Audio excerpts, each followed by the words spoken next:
Hello, can you hear me? Mary's No, work. I'm testing something on this, mate. Did you hear me speaking there, no? Yep. Fucking, Yep, where is we that heard thing? you. I've got a light coming on and I've got a light in this thing.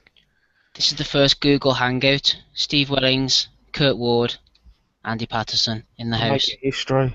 Talking shite on Google Hangout. We're going to make history tonight by not having any technical Fucking problems. no fucking clue what we're going to be speaking about. Click on boxing scene and we'll pick something then. I'll just tweet this shit out, mate. What about Joshua's big ticket sales? 9,000, I think he sold. Really? That's not too bad. Right. I've just tweeted that out. We've got boxing scene on Sunday night. What do you think about Campbell Coyle? I really think it's really a matter as to how Coyle can get to Campbell. Actually, I mean he's got a puncher's chance of anything. I just think that once Campbell starts going to landing clean combos on him and stuff, I think that just could be the end there. Cause I kind of see Coyle having to fight him off the back foot or how he can do it. He's got a puncher's chance, so that's about it. Yeah, I'm going for a fifth round. I'm going for a fifth round knockout win for Campbell, I think. Although saying that, I think it's more because of Coyle's deficiencies rather than Campbell. I haven't been that impressed with Campbell as a pro. I like what I see, but I'm not completely blown away yet. I mean, out of the two prospects, I think I've probably been more enthused by Joshua out of the two, to be honest. Where's Kurt? He's gone about his business a lot more quiet though, hasn't he, Campbell? And he's been a bit stop-start. You know, he's had his dad's illness, and obviously Joshua's been getting all the limelight and the headlines. But I just can't see how he has much trouble with Tommy Cole. To be honest, I just think that fight with Geffen really, it almost stopped this fight from happening really, and they've managed to still put on a show after that, and people still believe that, well, some people do, that this can be competitive, and I think we can all agree that Coyle, for his limitations, he's going to have a right goal and he's going to get stuck in, and that's all you can ask of him. Does he go out early for it though? Do you think?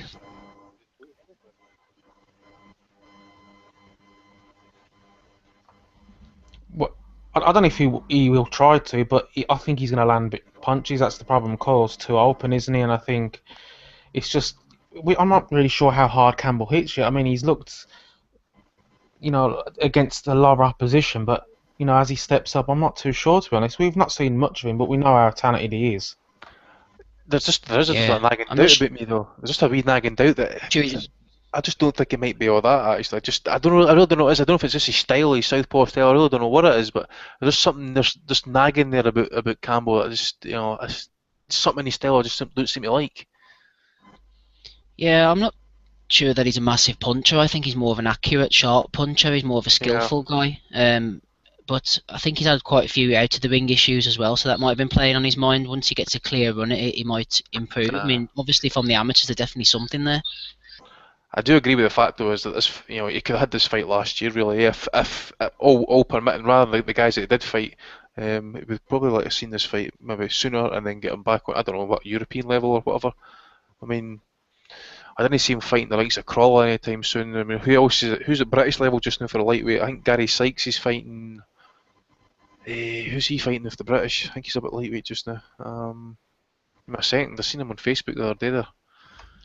I think that's the issue that some have, that it's like Campbell's career is stalled because they're waiting to make this fight, and a lot of people think this fight could have happened, a long time ago. But like we've said, there has been outside the ring issues with Campbell that stalled his career. So they've built it up. It's a big fight in the area, and I can totally understand why they've made it. It's just hopefully now that it'll be a decent fight. Campbell will look good, and then he'll move on then, because I think he's a type of guy. I don't think you want to keep him down fighting. The type of opposition he's fighting. I know he looks young, but how old is he? 27 now, 28. Yeah, Yeah, it's he's quite older than you yes. think. Yeah, Yeah, I mean he looks a lot younger, but I think he's on the level where you'll see the best out of him when he's against better opponents. And Coyle's a decent fight for him, to be honest, and I think he should look good in it. What else you got on that card again? Actually, there's not much else on it. Brian Rose, Carson Jones talking big. Rose saying he needs a knockout as well. I don't think he'll get the knockout. I think if anything, it will probably go the distance. Yeah, points Provided he win. enjoy losing Or his breath, maybe mind you. Jones might even knock him out again. I'm not that Yeah. impressed with Rose. I don't think he's that good. I mean, I know he fought at world level and everything, but it was more that he's manoeuvred through the sanctioning bodies. I don't think that he's any great shakes, to be honest.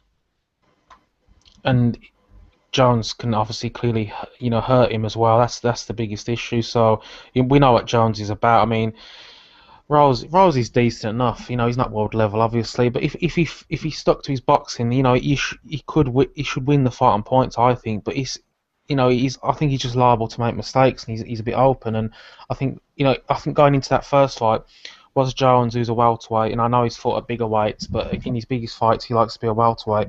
Can he hurt Rose? Well, we saw that straight away that the right hand can. So I think Rose should take it on points, but if Jones is going to win, it's going to be by stoppage, isn't it? So it's either, I think, for me, Rose on points or Jones stoppage. And is Jones just over here for one more payday, or does he believe that a win of Rose again can get him onto bigger fights? It's just hard to say.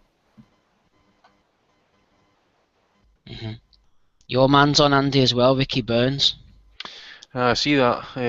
Obviously, so I keep busy fight for the guy. Well, talking about big fights next. I think Burns has recently stated that he's wanting to fight anyone in Britain now as well. So maybe have a wee title at the British. I really don't know. I mean, it's the one title that's eluded him so far as the British title. I'd like to see him maybe win it, and maybe win it outright as well.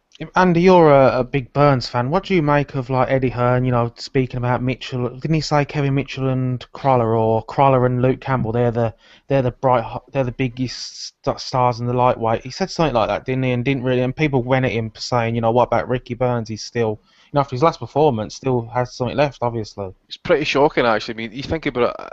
I really don't know how much influence Hearn had on the trainer move. I really don't know if it was maybe Ricky's. It was fully his idea. I really don't know if Eddie was maybe involved. I really don't know. But I would like to. When he signed them, he did say that he was going to build Ricky in Scotland and stuff. He was going to get the profile out and stuff. Well, I think we've seen it for a couple of fights, and then he turns around and says after the Crawford fight, I think it's time to take him away from Scotland and away from the pressure. But I also remember him saying at one point as well, as if the whole Scottish boxing scene actually relies on Ricky's shoulders. So he's actually taking that away. We didn't have any big shows now in Scotland. I think the last one was the MGM Scotland, or the MGM. The one on top of Steve, they call it the Macklins. They run a show up at Bellahouston. I think, when was that again? 6 weeks ago. I think David Brophy was on the show and stuff. I think that's the only kind of semi-big show we've had since Burns got beat off Crawford, actually. Maybe even his Latta Cannon fight. Was that fight in Scotland? I think it was. But either way, I mean, I really don't know why they never made a bigger meal about Burns or the referee. What do you call him again? Lawrence Cole in that Figueroa fight. I mean, I just think it was an absolute joke. I really don't know why a rematch just couldn't be arranged. But then again, you got Heyman involved, and Hearns don't want to rock the boat probably. So that's the weird thing, though, isn't it? Burns is getting the scraps, He kicked up a stink despite actually saying it was a close fight with Crawler. And to be fair, I agreed with her, and he said it was a close fight with the point deductions against Perez. Crawler should have got the win. But then he kicked up a stink, and he said that he's took it to the WBI, and they see what they're going to do about it. And yet, I just think certain fans are feeling that he's not looking out for Burns the way he does for some of the other guys, and I think that impression's there. The other thing as well is when Burns signed for him, actually, he had big hoo-ha with Warren and the lawsuit and stuff. Hearn was pretty adamant when Burns signed. Yeah, he's got the best legal representation. They've checked the contract, and he clearly stated as well, Hearn, that in their position, they were quite happy with the legal position at that time of the contract. And then what happened? Burns practically then has to go and apply for bankruptcy. Shocking. He's been let down badly, and he's been let down with the fact he hasn't been able to get well, okay, I can understand not getting a big fight straight away, but at least push it or even talk of a rematch against Figueroa, for Christ's sake. Yeah, I think it just reeks of they were sending him out. They knew what they were sending him out for. He was there as the opponent, like you say. They don't want to rock the boat, so yeah, exactly. They just let it go. I I think mean, he's definitely is sent he over really in that there. bad state though? Is he really in that bad a state that he's got to fight for the payday? I mean, I really hope he's put a lot of that cash in in his mum's name, sorry, or in his wife's name or something. But the thing is as well with the guys that Hearn's got, he could make some great fights. But does he want to do that? He doesn't seem to want to match them, does he? That's the problem. Yeah, he probably only do it when he sees that Burns is ready to be taken. Probably. I mean, would you fancy him if beat Crawler, Ricky, I uh, would. Steve? Mm, It's kind of don't know. difficult I, really, I because like. Crawler's probably in his prime now, eh? Yeah, I like Crawler. He's a good boxer. I remember seeing him in Dublin on the undercard, and I was really surprised at how good a smooth a boxer he was. I know he was a good amateur, but the way he was moving and he got his hands up, a real good pure boxer, and he's got heart too. So I don't know so much, but I do think that he's keeping Burns around to wait till he sees the signs of degradation in him Yeah. to feed him onto as the sort of gateway for these other guys maybe. Ex-world champ on the way out. You hear the story, they build you up and then they fucking piss on you on the way out. And they got to remember as well, going into that fight with Figueroa, Burns was looked upon as a bit of a shot fighter as well with his recent performances. Hmm. But he put up a great performance in that fight, but it was such a tough fight. You don't know what that took out of him as well. But he still showed that he's got something left, and I still think he's a match for all these domestic lightweights. I really do, and I think that he'll put up a good fight with all of them, and I think they're fights that the fans would really relish. Yeah. He proved me wrong. I picked Figueroa to stop him. I thought Burns was Yeah, I did. finished. But it was a combination of Burns, he's obviously not finished, and Figueroa just was absolutely terrible. We Charlie Flynn's on that card as well. The wee postman. Oh, yes, he's meant to be decent. Won gold at the Commonwealths Hmm. last year. It's okay actually. I mean, yeah, I no, was it him? No, it wasn't him. Who was the one that beat Selby again? It was a big upset. Didn't flyweight, I think. Scottish guy. Oh, Rhys McFadden. I think it was Reese Rhys something, McFadden. yeah, that's right, yeah. I think it was Rhys McFadden. Hmm. Yeah, slight change of tack, sorry, but I was looking on boxing, seeing something we didn't discuss on Sunday, obviously, which slipped under the radar. What do you think about this New Zealand guy, this Joseph Parker? He's fighting that Bowie Tupou, isn't he, over the weekend in New Zealand? It's getting, was it streamed on ESPN 3 or something, eh? Oh, is it? I think, what do you call him? Jeff Fennick actually came out and says that that Parker could be in trouble in this fight. Although I don't know how much that's bullshit, I suppose. Tupou gets stopped, doesn't he, by anyone decent? I think Parker, if he's got anything about him, he'll knock him out. Yeah, I was actually quite surprised as to how short he is, actually. Who, Parker? Aye. What fight was it recently, actually? Maybe he was no class as the Burger King champion or something like that. Yeah, he bullshit. beats He got Bellew of the week one week. guy. Hmm. Let's see who it was the last fight he fought. He fought some Turkish guy, didn't he? Who'd got all It's his a wins Jakub in. Saglam or something. Yeah, in Didn't he, Germany. didn't he fight Franz Bofer as well? Yeah, he fought him as well.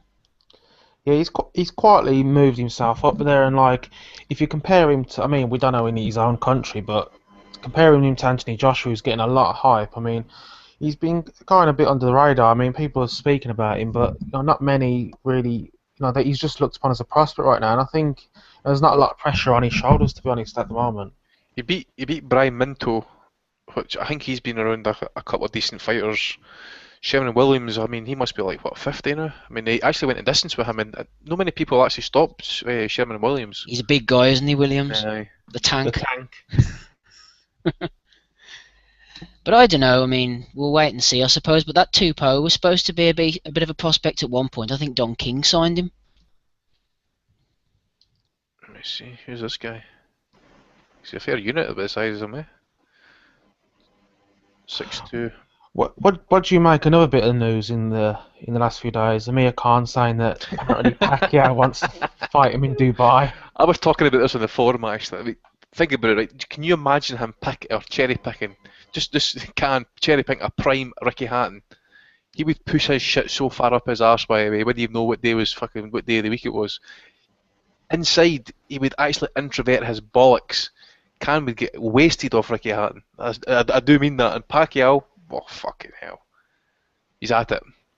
I mean, how hard would it be just to keep the mouth shut? I mean, if you've been told to keep the mouth shut for, like, I don't know what, a month, you'll get the fight, you'll get the biggest payday of your life, and you just keep fucking going on at it, week after week after week, and even get your fucking Ricky Hatton to say the same thing, time after time after time. Fucking hell. But I mean, he's gonna have to fight when he's probably looking to fight November, December now. But who realistically do you think he's next for Khan? I mean, he's had some name opponents, but who don't really present a danger. That's what it's perceived at. You've got Danny Garcia fighting this Saturday. If he wins, especially quick, he could be out again. That's a rematch that could happen. Lamont Peterson, he's back in training. That's another rematch. I mean, do you see any of those or? Did they not say, Steve, that the Peterson rematch wouldn't happen? I'm sure he said something like that a couple Who, of... Garcia? No, Khan.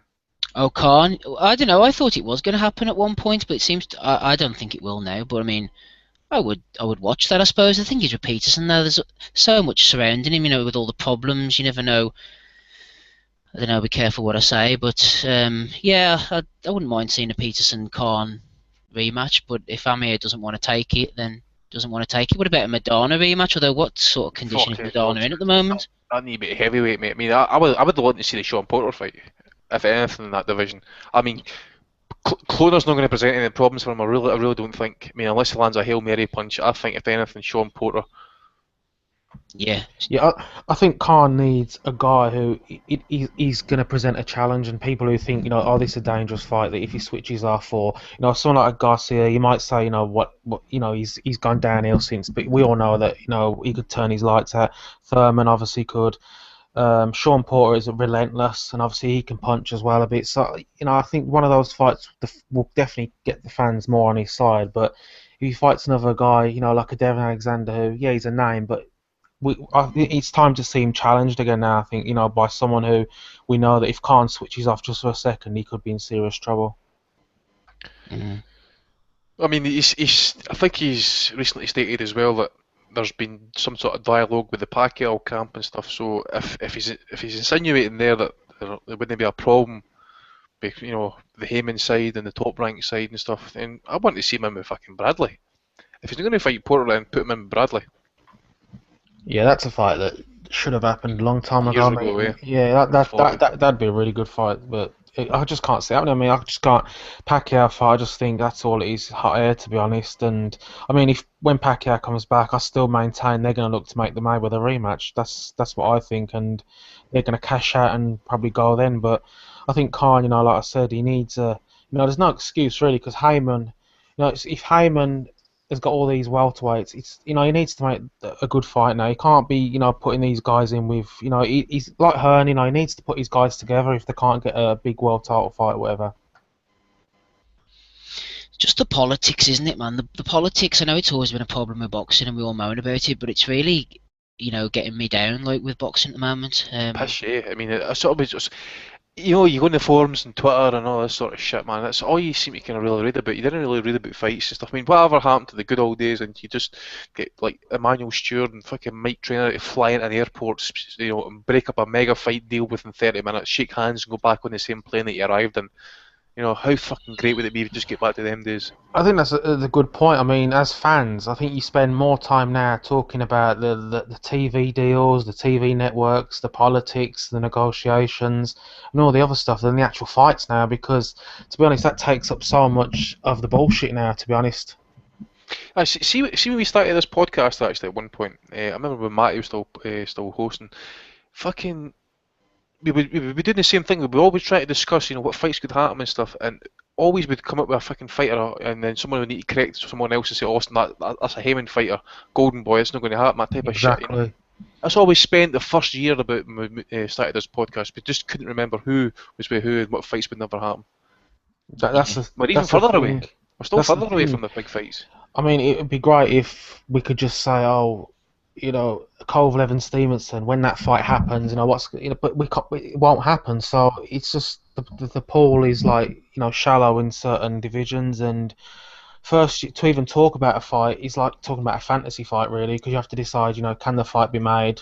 No, or yes, maybe. It's ridiculous, and for boxing fans and the sport, they need to, leave the pettiness and make the fights that fans want to see. It's like Kovalev Stevenson. I'm just thinking, you know what? Go to purse bids. If Al wins the purse bid as expected, but HBL should back their man and put in a good purse bid. But if Al wins the purse bid, Kovalev's going to get well paid. Let him go to Showtime or PBC for one fight. Let him go over there. Let him knock Stevenson out and come back to HBO. And just let it go for one fight. I can understand why they want that fight on their station and Showtime want it on theirs and PBC want it. I can understand that, but sometimes you just got to say what's best for the fighter, what's best for the what's best for boxing as a whole. To be honest. Yeah. I Just read noticing actually that Heyman signed Rocky Martinez now and that McJoe Iro as well. it's crazy, isn't it? The amount of people that he's signing. I don't understand it, but I mean, like you say, Kurt, if we could just get a situation where you say, right, take it to purse bids, best man wins, whoever's got the deepest pockets. But then I suppose when you're up against someone like Heyman, who's not afraid to throw the money away, they're all running scared, aren't they? Kathy Duva doesn't want to lose the HBO contract, and HBO are not budging, but it's just crippling the sport from our point of view. But Yeah. they all seem happy enough. I mean, It's the same thing though when you think about the top rank lawsuit. I mean, I don't know if you read it, but they stated that some of the issues was that he was block booking venues and then cancelling at the last minute when they could yeah, go yeah. elsewhere. I mean, is this what's holding up the official announcement of the Canelo and Cotto fight? I mean, I read somewhere it was meant to be the venue was holding things up. They say it was going to be in the East Coast, what was it they say? Los Angeles, I think they were going to say that was. Maybe Cotto wants it in New York, but is there any venues available on that I, date in I November? think it's looking. I think Fat Dan said it's practically done for the Mandalay Bay now, November Was it 21st. Yeah, So, November 21st. It's been almost as good as signed, hasn't it? I heard. and stuff? Well, hopefully it gets announced but shortly then. on the the Mayweather Berto card, apparently they're saying that Groves Badu Jack could be on it because it's obviously going to be a pay per view now, so they obviously need a decent card. Did you just say Rocky Martinez is with Heyman now? Aye, signed Yeah. recently, mate, as well. Aye. Apparently I he's mean, I think the only Puerto Rican world champion at present that isn't with Heyman is Miguel Cotto.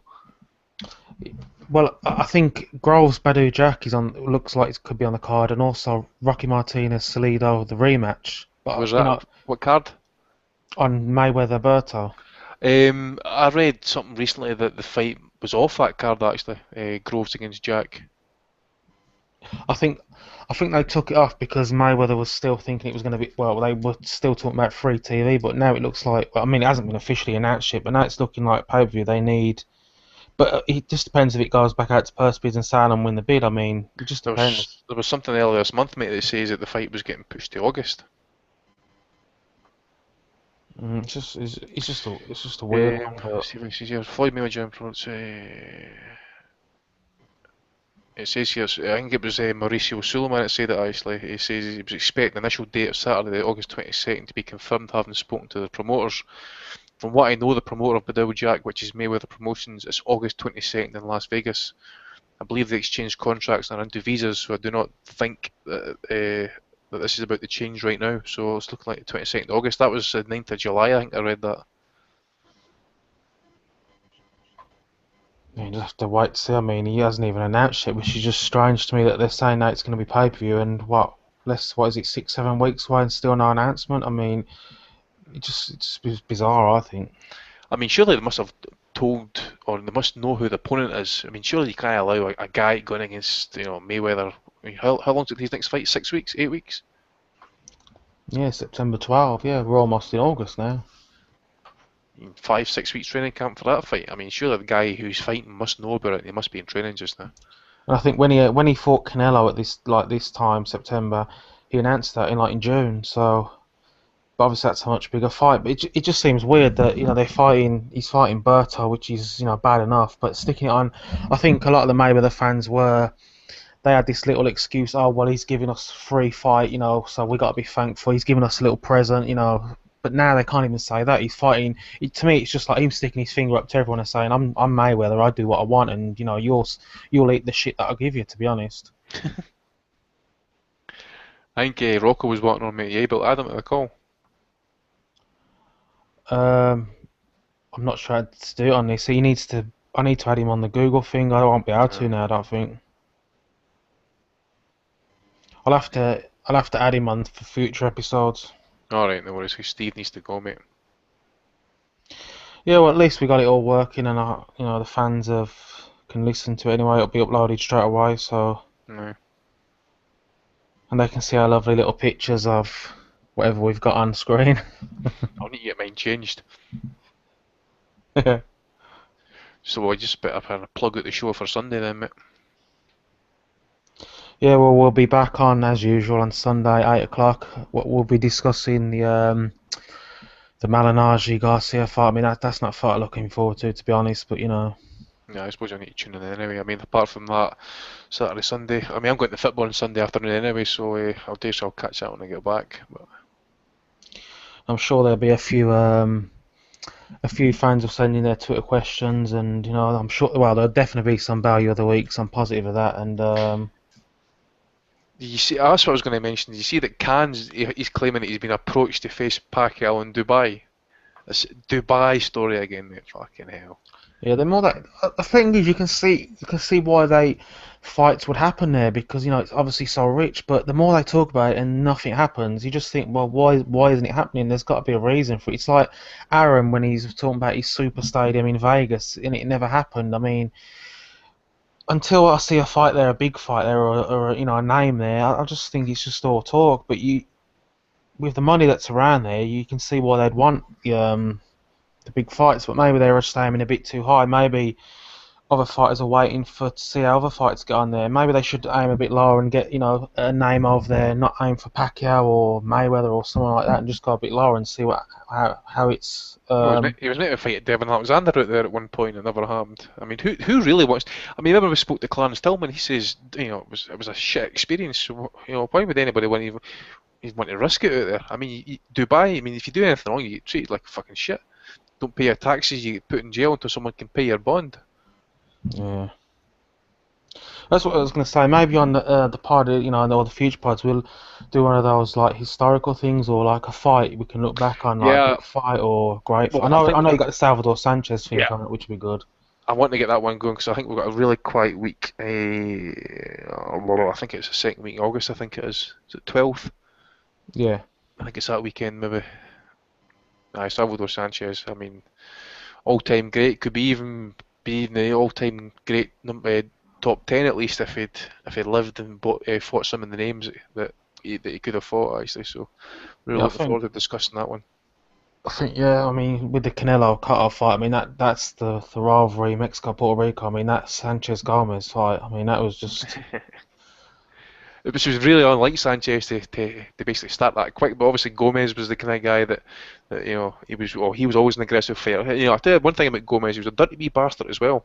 He wasn't afraid to kind of let the low shots go. Really good left hook to the body as well. didn't he have something like didn't he have about 25 knockouts in a row or something? And Something like that. I think he had quite a few of them in the first round as well. yeah, he was knocking at it. I mean, his power, it was one of the most biggest punches at them weights in history. But he, in the build up to that fight, there was a lot of he talked a lot of shit, and Sanchez, unusually, he was pissed that he wanted to hurt the Aye. guy.